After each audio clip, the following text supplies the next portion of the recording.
कुमार जी, सनातन धर्म की कई कथाएं साइंटिफिकली गलत लगती हैं। अभी तो बताया था भैया तेरी साइंस बहुत पीछे चल रही है, थोड़ा स्पीड बढ़ा। धर्म की माने तो चंद्रमा समुद्र मंथन से निकला, और अब चंद्रयान 2 के समय ऐसी कथाओं पर क्या भरोसा करूं। अब देखिए, जितनी भी कहानियां हैं और जितनी ये राम की कहानी है, इसको आप, मैंने कल भी कहा था, इसको सिंबॉलिक सीखिए। आप सबको पता है कि समुद्र का मंथन हुआ। समुद्र का मंथन माने देवताओं ने और असुरों ने कहा यार इसमें बहुत माल पड़ा है, निकाल लेते हैं। ये कैसे पता था कि तेल कहां निकलेगा? सैटेलाइट के बाद से पता चलना शुरू हुआ। आज भी बहुत सारा भारत में आयरन ओर पड़ा हुआ है, जगह जगह गोल्ड पड़ा हुआ है, पता नहीं है, निकालेंगे। जब समुद्र मंथन हुआ तो आप सबको पता है कि 14 चीजें निकली। पता है आपको? विष, कामधेनु, उच्चैश्रवा नाम का एक घोड़ा, ऐरावत नाम का हाथी जो इंद्र ने ले लिया, कौस्तुभ नामक मणि, कल्पवृक्ष, अप्सरा निकली रंभा, उसके बाद लक्ष्मी निकली, उसके बाद वारुणी यानी कि शराब निकली, फिर चंद्रमा निकला, फिर पारिजात का पेड़ निकला, पांचजन्य नामक एक शंख निकला जो भगवान श्री कृष्ण के पास चला गया, और धन्वंतरी निकले अमृत का कलश लेकर। पता है सबको 14 रत्न निकले? आज तक आपने 14 रत्न सुने होंगे। मुझे यह बताइए ऐसे क्यों निकले कि पहले विष निकला फिर कामधेनु निकली? ऐसे भी तो होता था, पहले कामधेनु निकल आती, बल्कि ज्यादा अच्छा होता पहले शराब निकलती, पीपा के छुट्टी। पहले कालकूट विष निकला। यह समुद्र मंथन मूलतः आपकी आत्मा का मंथन है। आत्मा क्या है? परमात्मा यानी कि समुद्र, और हम कौन है? बूंद। अगर हमने अपनी आत्मा का मंथन ठीक से कर लिया तो हमारे अंदर से ही ये 14 रत्न निकलेंगे। पहला रत्न कालकूट विष, यानी कि अगर आपने अपनी यात्रा के पथ में दुनिया का उपहास, दुनिया की निंदाएं, इसका विष पी लिया और आगे चले तो यात्रा प्रारंभ हो गई। पहला रत्न आपका।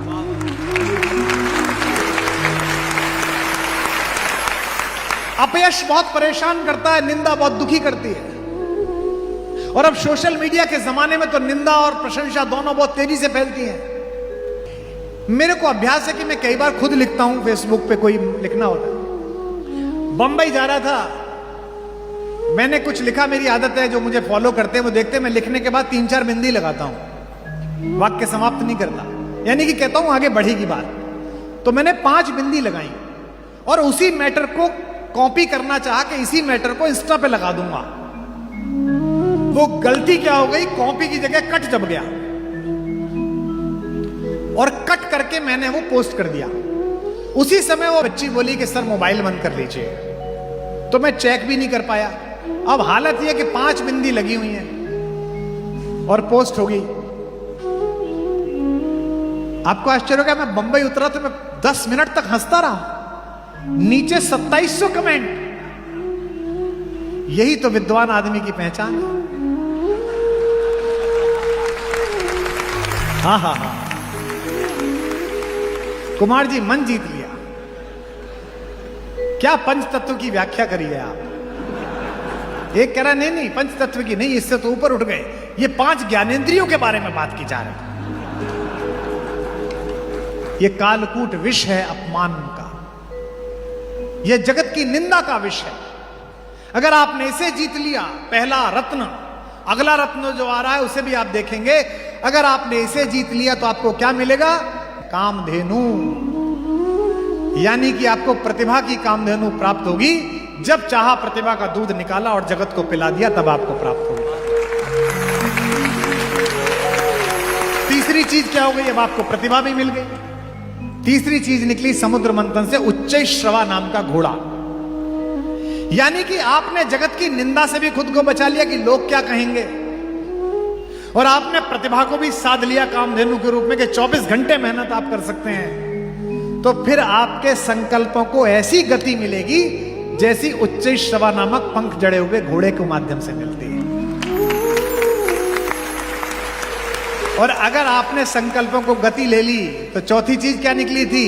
ऐरावत हाथी, यानी कि आपकी संघर्षों के ऊपर आपको एक जगह मिल जाएगी कि अब आप ऊपर बैठ गए। हाथी की क्या गति है? हाथी गांव में आता है, आपने एक बात देखी होगी, हमारे गांव में आता था, आप पता नहीं गांवों से कितने लोग यहां हैं। हाथी जब भी गांव में आता था, सारी महिलाएं दरवाजे पे आ जाती थी, गणेश जी आ गए। कोई ईख ला रहा है, कोई कुछ ला रहा है, कोई पैसे दे रहा है। पूरा गांव उनके स्वागत के लिए खड़ा हो जाता था। एक एक बालक बच्चा प्रसन्न हो जाता था। हाथी के गांव में आने से एक ही जीव परेशान होता है, कौन? कुत्ता। पूरे गांव के कुत्ते उसके पीछे पीछे भौंकते निकलते हैं। जब भी प्रतिभा का हाथी किसी गांव से निकलता है, उसके आकार से टक्कर न ले पाने वाले कुंठित कुत्ते भौंकते हैं।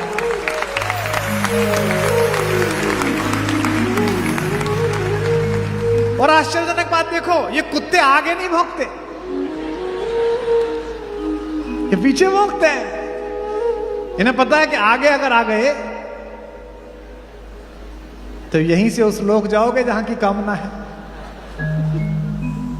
ये कुत्तों का स्वभाव है कि प्रतिभा का हाथी जब भी जगत की वीथियों से निकलता है तो पूरे गांव के रास्ते भौंकते हुए जाते। वो इस बात से नाराज नहीं है कि हाथी क्यों आया, वो इस बात से नाराज है कि इसको इतना सम्मान क्यों मिल रहा है।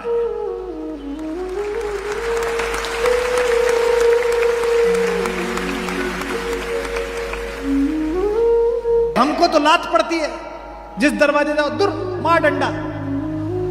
अरे खाना रखा, कुत्ता आ गया, जरा डंडा मार देना। और एक ही है, दूसरे वो इस बात के लिए भी भौंकते हैं कि हम इतना भौंक रहे हैं और फिर भी इसकी चाल पर कोई प्रभाव नहीं पड़ रहा है, उसी मस्तानी चाल से जा रहा है। अगर आपके संकल्प को गति मिल गई तो यह हाथी का स्वभाव प्राप्त होगा। जब भी आपकी प्रतिभा के पीछे कुत्ते भौंके तो परेशान मत होना, क्योंकि आज तक किसी भी हाथी को भौंकते भौंकते कुत्ते अपने गांव से बाहर नहीं गए, उसी गांव में रह जाते हैं। उनकी इतनी औकात होती है कि वहीं तक रह जाए, क्योंकि उनकी एक हद है, उनकी सीमा है। कुछ देर तक भौंकेंगे और मुड़ने के बाद एक दूसरे की तरफ देखेंगे, अच्छा भौंका ना, बहुत अच्छा, बहुत सुंदर। और फिर एक दूसरे को प्रशंसा करते हुए आकर फिर उसी जुगाड़ में लग जाएंगे कि आज शाम खाना कहां हो। हाथी अगले गांव में आदर लेने के लिए चला जाएगा। इसीलिए कहते हैं स्वदेशे पूज्यते राजा, विद्वान सर्वत्र पूज्यते। राजा का सम्मान तो अपने देश में होता है, विद्वान का सम्मान हर जगह होता है।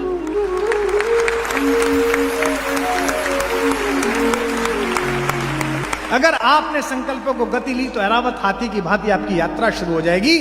और कौस्तुभ मणि पांचवी चीज है जो श्रीहरि विष्णु के माथे पर लगती है। अगर आपने लोगों की जन आकांक्षाओं को ऊपर खड़े होकर देखना शुरू कर दिया और कुत्तों के भौंकने से बेखबर रहे, तो एक ना एक दिन आपके सिर पर मुकुट रखा जाएगा, कौस्तुभ मणि रखी जाएगी।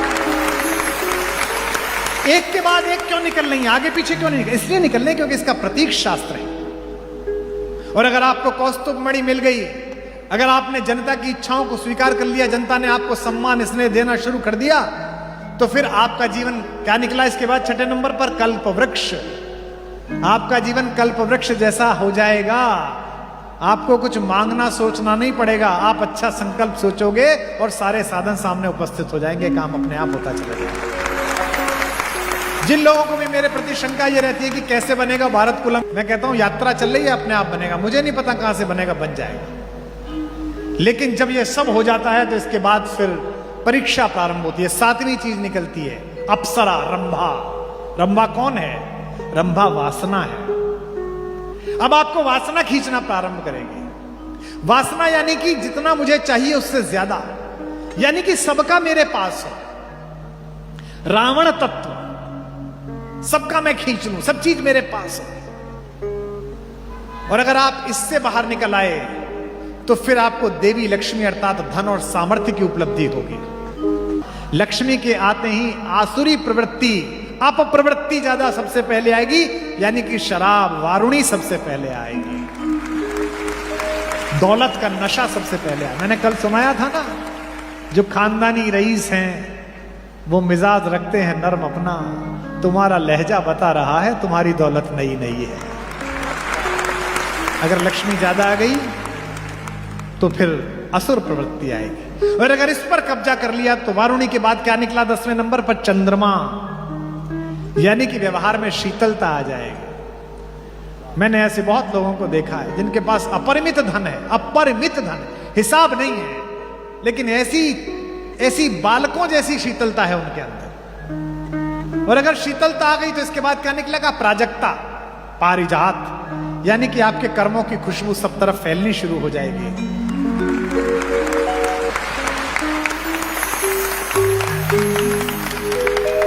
और अगर ये फैल गई तो 12वें नंबर पर क्या निकलेगा? पांचजन्य, यानी कि उद्घोष, पूरे विश्व में आपकी कीर्ति फैल जाएगी कि क्या अद्भुत आदमी है।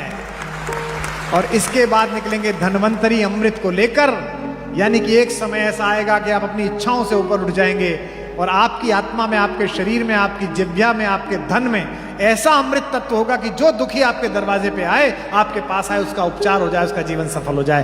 ये 14 रत्न। पर समस्या यह है कि तुम अपने धर्म ग्रंथों को पढ़ नहीं रहे हो, तुम अपने बुजुर्गों के पास बैठ नहीं रहे हो, तुम अपने व्याख्याकारों में आस्था नहीं रख रहे हो, और फिर कहते हो ये प्रश्न मुझे देकर कि मैं कैसे भरोसा करूं कि चंद्रयान ऊपर पहुंचे। हमारी हालत बताए कैसी है तुम्हारी, हमारी। मुझे बहुत लोग मिलते, कुमार जी हमारे घर में बड़ा धर्म का सब कुछ है जी। अच्छा जी, अच्छा, बहुत अच्छा मंदिर हमारे यहाँ बना हुआ है, रोज पूजा होती है जी, पंडित जी आते हैं रोज। अच्छा जी, मैं गया, बड़ा सुंदर मंदिर, भगवान बीच में विराजमान है, बहुत सुंदर, बड़ी अच्छी लाइटिंग, बड़ा अच्छा इंटीरियर। रात को उनके यहां भोजन था, 9-10 बजे भोजन हुआ। 2 बच्चे ऊपर थे, उनको आवाज दे रहे थे कि नीचे मिलने, वो आए ही नहीं। जब जाने लगा तो वो बचने की कोशिश कर रहे थे 11:30 बजे, क्योंकि उनके परिवार की एक बालिका सामने से उतर के आ रही थी। वो जिस अवस्था में थी और जिन खुशबुओं से भरी हुई थी, वो नहीं चाहते थे कि मैं देखूं। तो फिर कैसे ये बात है? इतना धर्म है, इतनी पूजा है, फिर ये कैसे हो गया भैया? एक बुढ़िया का बेटा विदेश चला गया, विधवा बुढ़िया का बेटा, नौकरी करने के लिए। उन दिनों टेलीफोन थे नहीं। 1-2 साल तो बुढ़िया ने, बेचारी ने काम चलाया। जब सब पैसा खत्म हो गया तो भीख मांगने लगे। 2-4 साल भीख मांगती रही। किसी ने कहा बुढ़िया से, अम्मा तेरा लड़का इतना नालायक निकला, गया नौकरी करने के लिए तो तेरी तरफ देखा भी नहीं। नहीं भैया ऐसा नहीं है, चिट्ठी भेजता है। बोले पैसे नहीं भेजता? बोले ना चिट्ठी भेजा है, कुछ रंगीन से कागज भेज दे, मैं तो उन्हें सजा के रख लूंगी, बच्चे ने रखी है। बोले क्या कागज है? अंदर गए, जाके देखा तो ड्राफ्ट लटके हुए थे 10-10 हजार रुपए के।